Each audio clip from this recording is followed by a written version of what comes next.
Court ने Chhawla gangrape के 3 आरोपियों को रिहा कर दिया।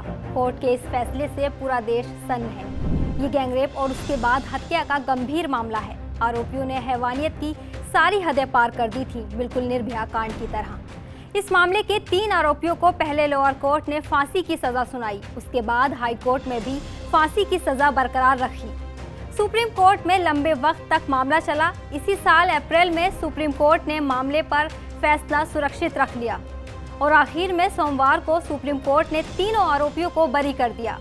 आखिर सुप्रीम अदालत ने ऐसा फैसला क्यों दिया, ये पूरा मामला क्या था और अब इस मामले में आगे क्या होगा, इन सारे सवालों के जवाब इस रिपोर्ट में जानने की कोशिश करेंगे।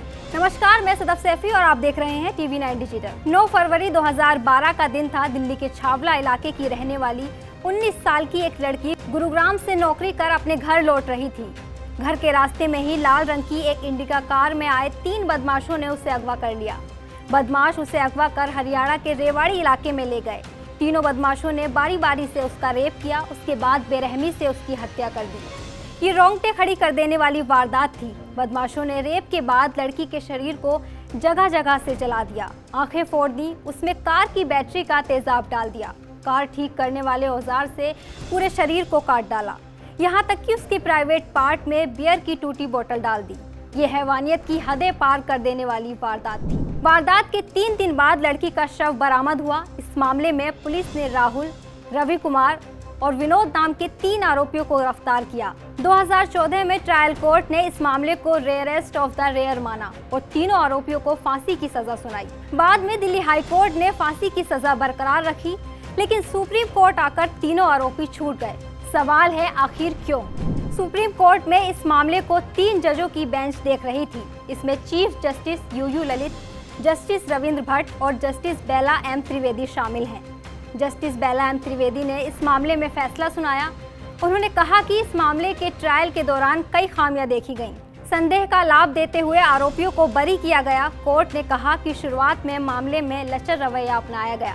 पुलिस जांच करने वाले अफसर ने आरोपियों की पहचान के लिए टेस्ट आइडेंटिफिकेशन परेड तक नहीं करवाई।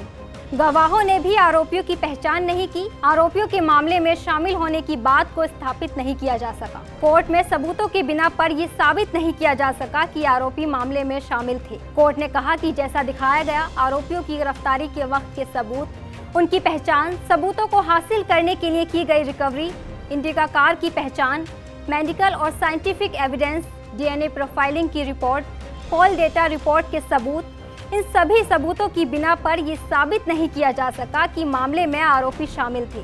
सर्वोच्च अदालत ने कहा कि उसके पास कोई ऑप्शन नहीं है। ये एक घिनौने अपराध का मामला है।